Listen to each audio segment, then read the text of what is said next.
말씀은 레위기 16장 29절에서 34절까지 말씀입니다. 레위기 16장 29절에서 34절까지 우리 어른 성도들이 함께 교독을 하고, 어른 성도들의 교독이 끝나면 초등부 친구들만 같이 한번 합독을 하겠습니다. 먼저 어른 성도들이 레위기 16장 29절에서 34절 말씀을 함께 교독하겠습니다. 너희는 영원히 이 규례를 지킬지니라. 일곱째 달 곧 그 달 10일에 너희는 스스로 괴롭게 하고 아무 일도 하지 말되 본토인이든지 너희 중에 거류하는 거류민이든지 그리하라.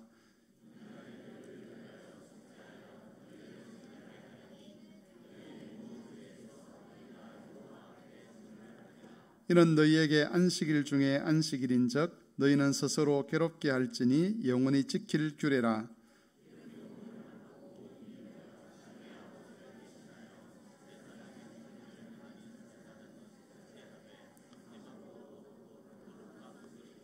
지성소를 속죄하며 회막과 제단을 속죄하고 또 제사장들과 백성의 회중들을 위하여 속죄할지니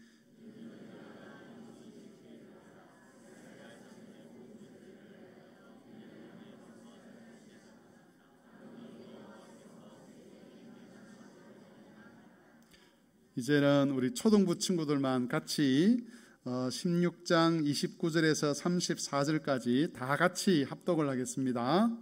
초등부 아닌 초등부 손 들어봐요. 초등부, 그렇지. 다 같이 합독이 뭔지 알죠? 같이 읽습니다. 손 내리고 시작. 너희는 영원히 이 규례를 지킬지니라. 일곱째 달 곧 그 달 10일에 너희는 스스로 괴롭게 하고 아무 일도 하지 말되 본토인이든지 너희 중에 거류하는 거류민이든지 그리하라. 잠깐만, 나랑 같이 읽읍시다.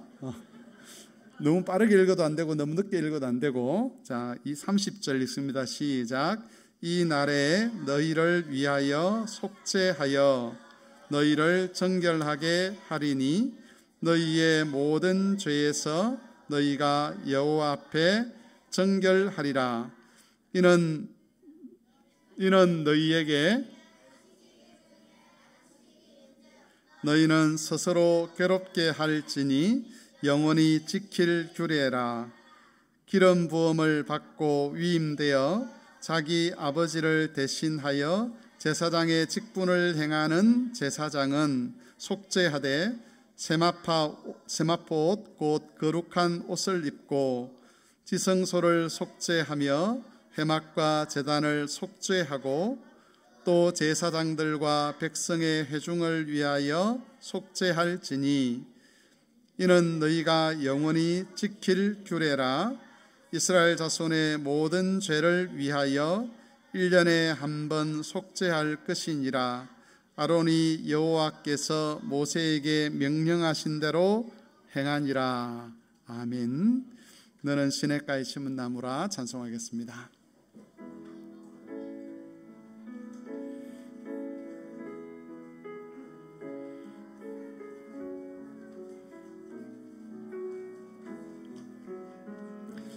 너는 시냇가에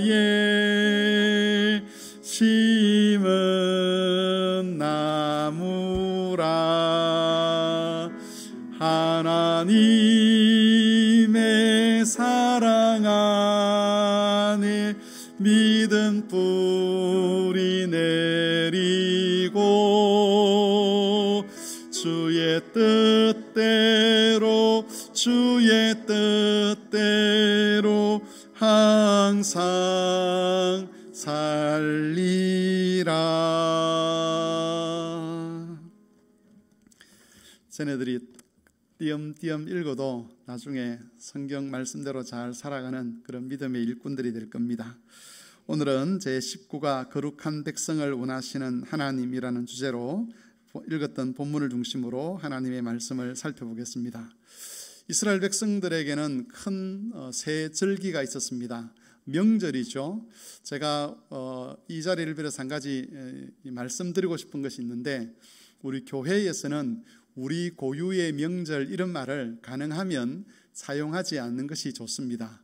명절이라는 것은 기념일인데 교회에서 우리 나라의 어떤 그런 명절을 기념하지는 않지 않습니까? 그래서 좋은 말은 그냥 연휴 이 정도로만 사용을 했으면 좋겠고, 우리에게 있어서 명절은 예수 그리스도의 구원을 기념하는 주일이 우리에게 있어서 명절입니다. 그리고 그리스도의 구원 사역을 특별히 기념하는 성탄절 또는 부활절, 또 성령 강림절 이런 것들이 우리의 명절이지, 사실은 우리 고유의 명절이라는 것은 교회 안에서는 의미가 없는 것들입니다. 그래서 용어를 사용하실 때 좀 잘 사용하셨으면 좋겠고, 또 한 가지 우리가 사용하지 말아야 될 것이 민족교회, 우리 민족교회 이런 말들도 사실 맞지 않습니다. 교회라는 것은 온 열방과 세계가 함께 참여하는 하나님의 나라이지요. 그런데 거기에 대한민국 이 민족만 있는 그런 교회는 사실은 합당한 교회가 아닙니다. 다만 이렇게는 기도할 수 있겠죠. 대한민국에 있는 교회들 또는 한국 교회들, 이렇게는 우리가 사용할 수 있을 것 같습니다. 그 지역을 중심으로 모이는 교회이지 어떤 한 특정한 민족을 중심으로 모이는 교회는 건강한 교회가 아닙니다. 그래서 가능하면 그런 표현을 사용하지 않는 것이 좋을 것 같습니다. 이스라엘 백성들에게 있어서 명절이라고 하는 것은 하나님의 구원 역사를 기념하는 그런 절기였는데 크게 세 가지가 있었습니다. 유월절, 칠칠절, 초막절입니다. 그런데 이것 외에도 이스라엘 백성들이 아주 중요하게 생각하는 그런 명절이 하나 있었습니다. 절기가 있었는데 그게 바로 속죄일입니다. 또는 대속죄일 이렇게 표현을 하기도 합니다. 이 속죄일은 이스라엘 백성들이 영원히 지켜야 될 규례라고 하나님께서 명령을 하셨습니다.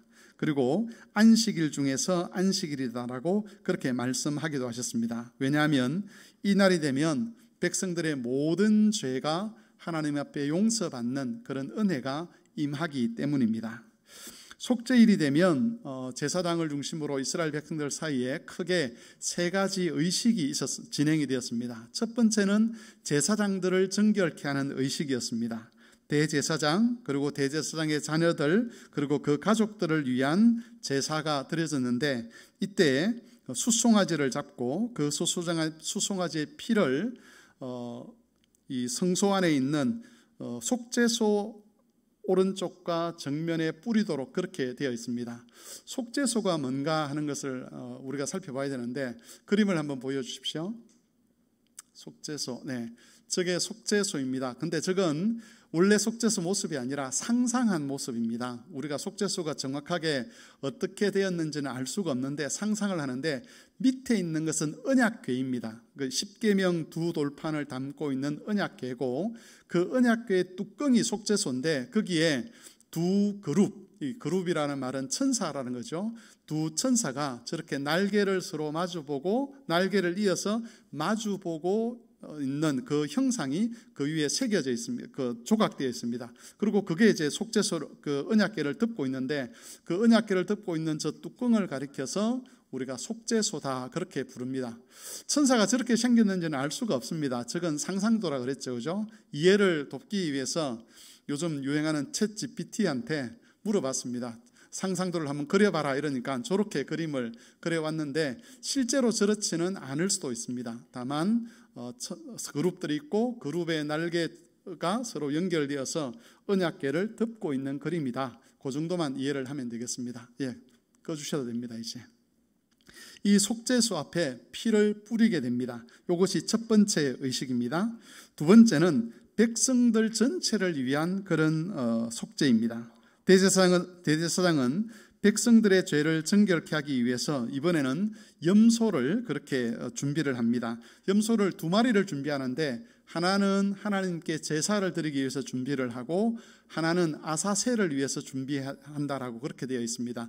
이 아사셀이라는 것은 제가 조금 이따가 설명하겠지만 멀리 보낸다는 그런 뜻입니다.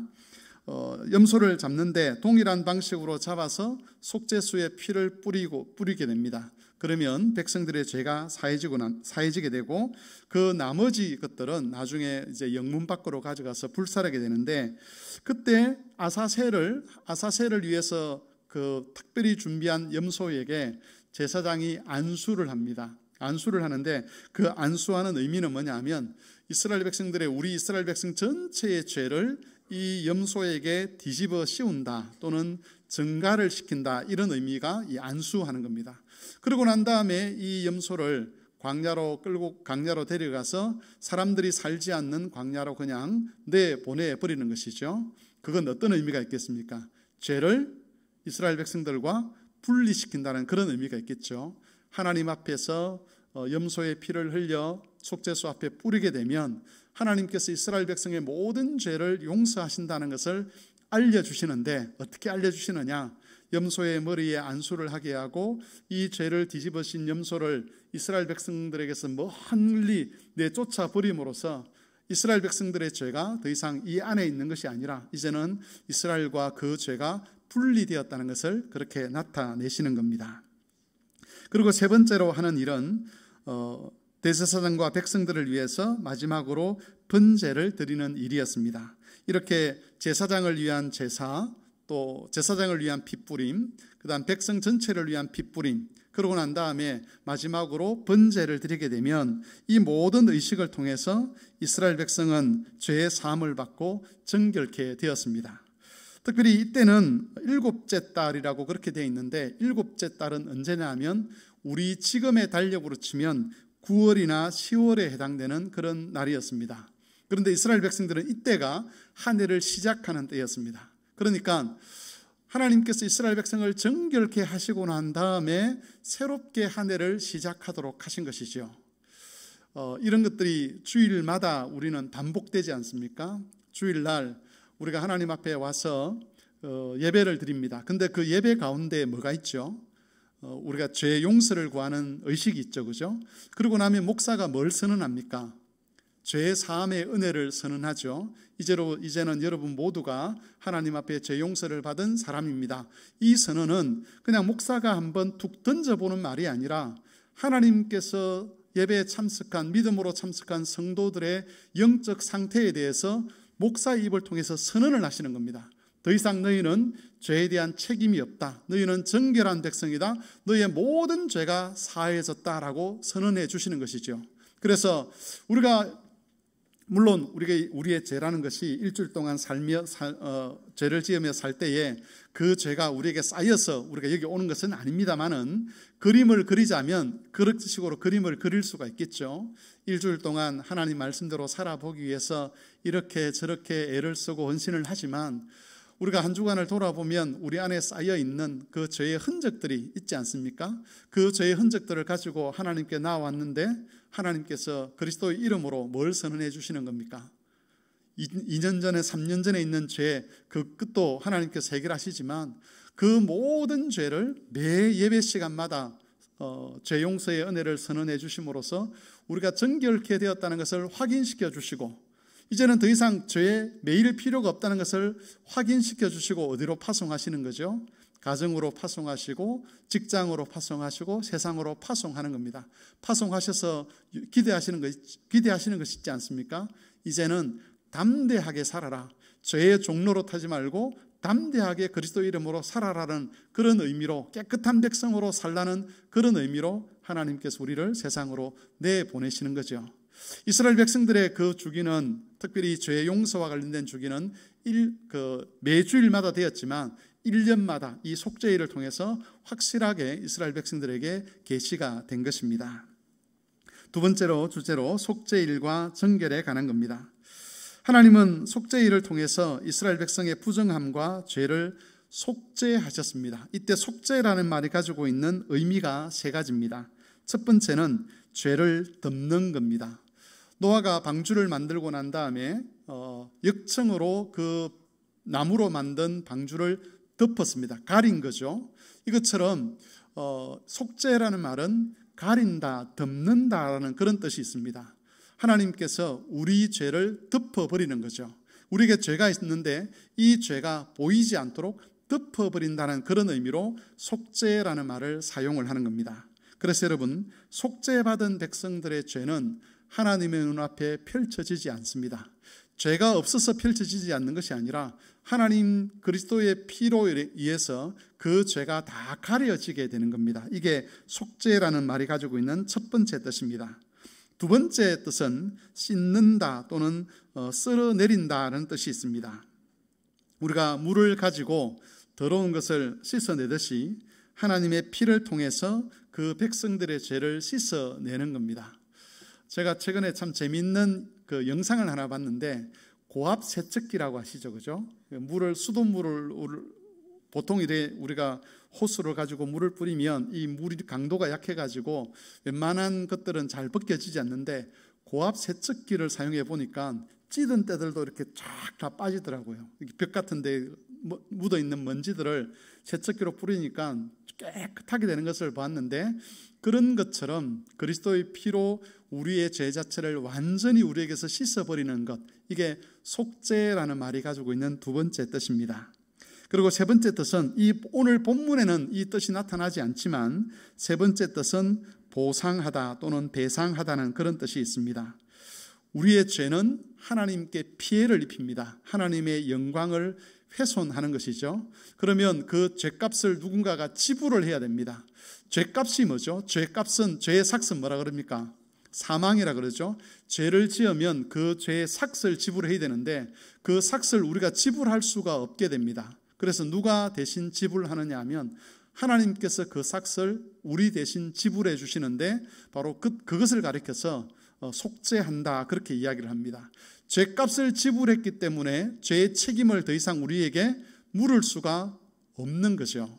예를 들어서 우리가 밖에 가다가 잘못해가지고 남의 차를 훼손을 했습니다. 차에 흠집을 내었습니다. 그러면 주인이 요구를 하죠. 이걸 고치는데 한 100만 원 좀 들 것 같습니다. 돈을 내십시오 라고 해서 100만 원을 주었습니다. 그러면 100만 원을 냈기 때문에 더 이상 그 차가 훼손된 것에 대한 책임을 내가 지지 않아도 되는 거죠, 그죠? 그게 보상하는 것이고 배상하는 겁니다. 우리 죄가 만들어낸 결과가 있습니다. 그 결과에 대해서 우리가 책임을 져야 되는데 그 책임을 우리가 지도록 하지 아니하시고 하나님이 대신 지셨습니다. 그리스도께서 우리 대신 십자가에 죽으신 것이죠. 그게 바로 죄에 대한 책임을 지는 겁니다. 예수님께서 우리 죄에 대한 책임을 지셨기 때문에 우리는 더 이상 우리가 죄를 지었음에도 불구하고 죄책과는 상관이 없는 자가 되는 겁니다. 그게 아사셀이라 그래가지고 염소의 머리에 죄를 씌워서 멀리 보내버리는 의식이 가지고 있는 의미라는 겁니다. 더 이상 우리는 죄에 대한 책임을 지지 않아도 된다, 그런 의미에서 우리는 죄로부터 자유하다라고 말을 할 수가 있는 것이죠. 이게 바로 속죄라는 말이 가지고 있는 세 가지 의미입니다. 그런데 사실 이스라엘 백성들에게 있어서 매 안식일마다 이 속죄 의식이 있었습니다. 그러니까 번제를 드리고 화목제를 드리고 이렇게 하는 것 안에 속죄의 의미가 다 포함되어 있었음에도 불구하고 왜 굳이 하나님께서는 1년에 한 번씩 속죄일을 만들어서 이 속죄 의식을 행하게 했는가라고 할 때에 중요한 개념이 뭐냐면 바로 성소의 속죄라는 겁니다. 제사장의 속죄 의식도 있었고 매주일마다 또 매안식일마다 또 백성들을 위한 속죄 의식도 있었고 그렇게 있었는데, 성소를 속죄한다는 개념은 이 속죄일에만 해당되는 그런 개념이었습니다. 여러분, 성소에도 속죄가 필요하다는 것이 무슨 의미인가 하는 것을 우리가 좀 잘 살펴보아야 합니다. 이건 다르게 표현하면 우리 죄 때문에, 사람들의 죄 때문에 하나님의 성소가 더럽혀진다는 그런 뜻이죠, 그죠? 우리의 존재라는 것, 우리의 삶이라는 것은 하나님의 영광을 훼손하고 하나님께서 자기 이름을 두신 그 성소를 훼손하는 그런 역할을 한다는 겁니다. 그래서 그 성소를 속죄하지 않는다면 성소도 더러워지게 되고, 성소가 더러워지게 되면 이 속죄하는 은혜가 지속될 수 없게 됩니다. 그래서 이스라엘 백성들을 향한 하나님의 이 속죄의 은혜가 끊어지지 않고 계속해서 효력을 발생하도록 하기 위해서 하나님께서 제사장이 속죄할 때에, 또 이스라엘 백성이 속죄의 제사를 드릴 때 그때에 이 성소도 함께 속죄하도록 그렇게 하셨다는 겁니다. 그래서 하나님 죄 용서를 약속하신 하나님의 은혜가 이스라엘 백성들에게 끊어지지 않도록 하고 정결함 속에서 이스라엘 백성들이 하나님께 예배하고 또 하나님의 복을 누리도록 하기 위해서 하나님께서 대속죄일을 정해 주신 것입니다. 3번 속죄일과 예수 그리스도에 관해서 살펴보겠습니다. 유대인들은 오늘날에도 여전히 속죄일을 지키고 있습니다. 하지만 교회는 구약시대 때처럼 속죄일을 지키지 않습니다. 왜 그런가 하면 속죄일을 통해서 하나님께서 의도하셨던 것, 또 계시하고자 하셨던 것이 예수 그리스도 안에서 온전히 성취가 되었기 때문에 그렇습니다. 여러분, 우리 주 예수 그리스도는 율법의 완성이다라고 이야기를 하는데 그 율법의 완성이라는 말 속에는 제사의 완성이라는 말까지 포함이 되어 있습니다. 이스라엘 백성들의 모든 절기가 예수 그리스도 안에서 성취가 된 거죠. 유월절도 성취가 되었고 칠칠절도 성취가 되었고 그리고 초막절도 성취가 되었습니다. 속죄일도 예수님에게서 성취가 되었습니다. 이런 유월절, 칠칠절, 초막절, 속죄일은 예수님의 십자가 사건을 미리 보여주는 그림자에 불과했습니다. 그리스도의 십자가를 알면 속죄일이 지니고 있는 의미를 다 알 수 있게 되었다는 겁니다. 그래서 사실은 종교개혁자들은 교회가 성탄절을 지킨다거나 또 부활절을 지킨다거나 또 어떤 성령 강림절을 지킨다거나 이런 것들에 대해서 썩 호의적으로 반응하지를 않았습니다. 왜냐하면 매주일이 성탄절이고 매주일이 부활절이고 매주일이 성령 강림절이라고 보았기 때문에 그렇습니다. 특별히 성탄절을 따로 기념해서 지키는 것이 아니라 매주일마다 우리는 성탄절과 부활절과 성령 강림절과 성천절과 이런 것들을 다 지킨다라고 그렇게 생각했기 때문에 굳이 그런 날을 왜 정해? 그럴 필요가 없는 거지라고 생각할 정도로 그리스도 안에서 주일이라는 이 안에서 모든 하나님의 약속이 성취가 되었다라고 그렇게 보았던 겁니다.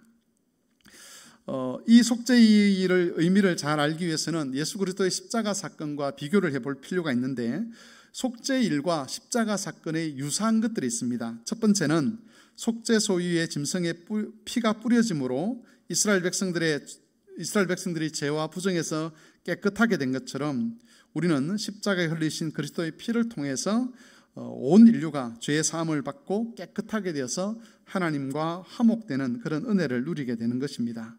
두 번째로는 백성들의 죄를 증가받은 염소가 진영 밖으로 보내지는 것을 통해서 예수님께서 모든 인류의 죄를 용서하셨다는 것을 나타냅니다. 오늘 거기에 글에 보시면 오늘 유인물에 보시면 여기 기록이 좀 잘못되었습니다. 제가 이렇게 써놓았습니다. 둘째, 백성의 죄를 증가받은 염소가 진영 밖으로 보내져 죽임을 당한 것처럼 예수님께서도 인류의 죄를 지시고 진영 밖에서 죽임을 당하셨습니다 라고 되어 있는데 이게 제가 글을 쓰다가 잘못 글을 써가지고 이렇게 됐는데 두 가지입니다. 하나는 죄를 증가받은 염소가 진영 밖으로 보내진 것과 그리고 또 속죄소의 제물이 진영 밖에서 불살라진 것처럼 그렇게 되어야 되는데 제가 그 글을 좀 잘못 썼는데 일단 그거는 다 무시하시고 두 가지 개념을 말씀을 드리겠습니다. 하나는 우리의 죄가 이 속죄일에 염소의 제물을 드리고 그 다음에 아사셀을 통해서 한 마리 염소를 광야 밖으로 보내는 요것을 요구하고 예수님께서 우리를 위해서 피 흘리심으로 우리의 죄를 씻으시고 그리고 우리에게서 우리에게 있는 죄와 우리를 완전히 분리시켰다는 이 점에 있어서 유사점을 가진다는 겁니다. 그래서 그리스도의 피 때문에 더 이상 우리는 우리 죄를 우리의 것으로 받지 않습니다. 하나님께서 우리가 지은 죄이지만 그걸 우리의 죄라고 이상처리의 죄라고 보지 아니하시고 누구의 죄라고 보시는 거죠?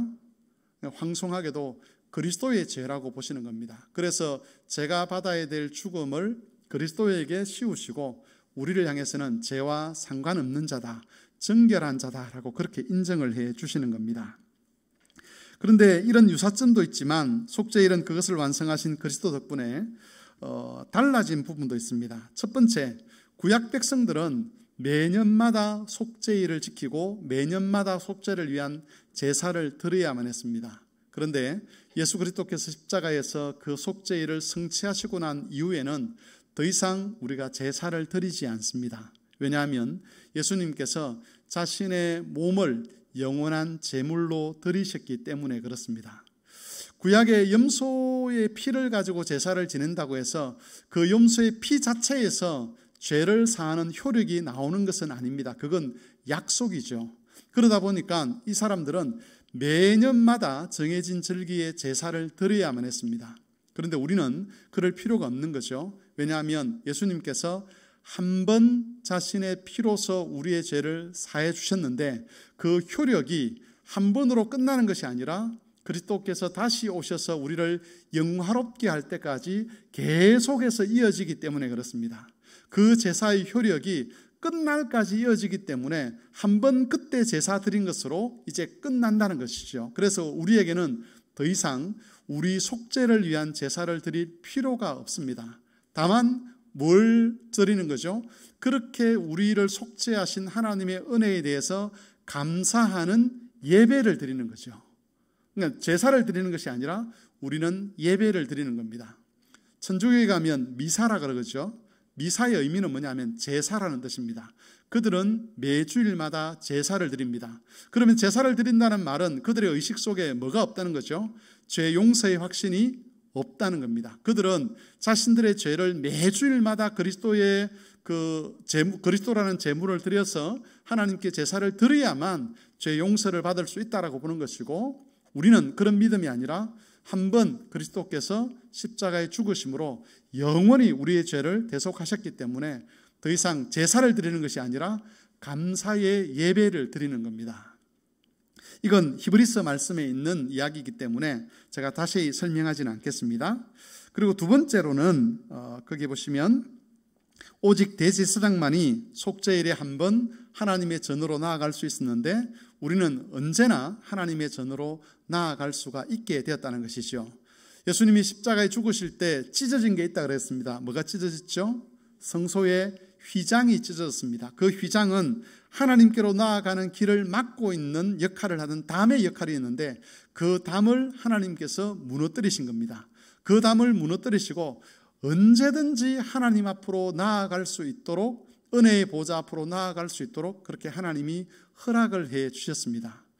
우리가 지금 하나님이 눈에 보이지 않습니다. 그렇죠? 보이지 않고 이 예배당에도 우리가 보통 공간적으로 보면 주로 앞쪽에 하나님이 계시는 것처럼 우리가 개념적으로 그렇는데, 하나님은 어디든지 계시고 어디서든지 우리와 함께 동행하십니다. 우리가 기도하는 그 자리에 하나님께서 찾아와 주시고 우리의 기도를 들으시고 응답하시죠. 우리가 하나님과 직접 교제할 수 있는 은혜가 그리스도를 통해서 우리에게 주어졌다는 겁니다. 이건 사실 우리가 영적으로 좀 무감각해서 이 은혜를 잘 느낄 수가 없는데, 하나님의 은혜의 보좌 앞에 필요할 때마다 아버지여라고 부르면서 나아갈 수 있다는 것이 얼마나 큰 복인가를 우리가 생각해 보아야 합니다. 어떤 종교도 이런 식으로 하나님께서 그 백성을 가까이 하는 그런 종교가 없습니다.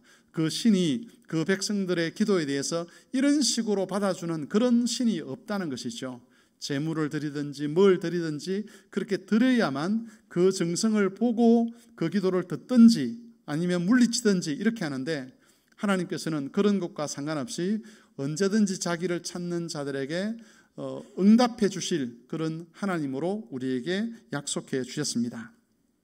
마지막으로 우리가 한 가지 살펴볼 것은, 하나님께서 이렇게 성도들의 죄를 용서하시는 이유가 뭐냐, 죄를 사하시는 이유가 뭐냐 하는 것이죠.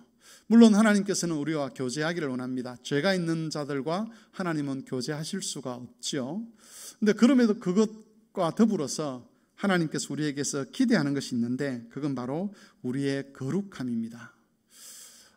기독교 교리를 비난하는 사람들 중에서는 만일 그리스도 안에서 모든 죄가 용서되었다 그러면 그때부터는 사람들이 그러면 함부로 죄를 지며 살지 않을까라고 그렇게 비난을 하는 사람들이 있습니다. 실제로 구원파라는 그런 이단에서는 이제 우리가 하나님으로부터 죄 용서를 받았기 때문에 죄를 짓는 게 아무런 문제가 되지 않는다, 심지어 죄를 지어도 된다라고 그렇게 가르치기도 합니다. 하지만 하나님께서 자기 아들을 우리의 속죄 제물로 내어주시고 우리의 죄를 그에게 전가시켜서 그리스도의 피를 흘리게 하신 목적이, 방향이 우리로 하여금 죄를 지어도 되니까, 이제 죄 용서를 받았으니까 마음껏 죄를 지어라, 그런 의미에서 하나님께서 이 은혜를 우리에게 주신 것은 아니라는 것이죠.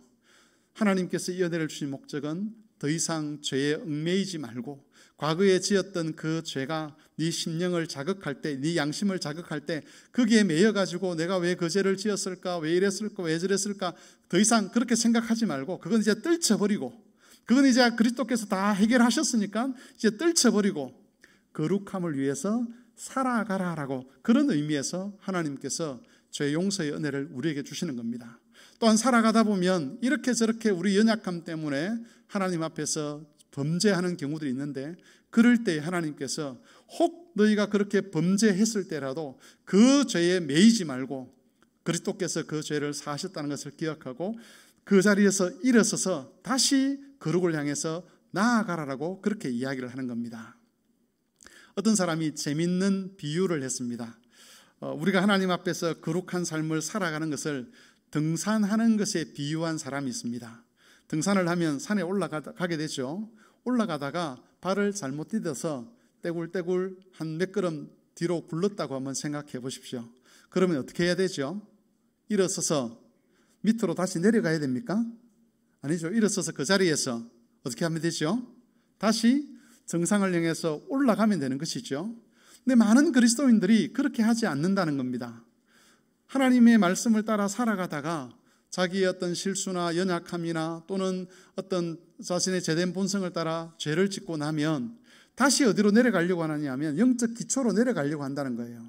하나님께서 우리에게 죄 용서의 은혜를 선언하신 이유는 거기서 넘어졌을 때에 다시 과거로 돌아가지 말라는 겁니다. 그리스도께서 이미 죄 용서를 하셨는데 과거로 돌아가서 예수님 내 죄를 용서해 주십시오, 용서해 주시면 제가 열심히 살겠습니다, 이렇게 하지 말라는 겁니다.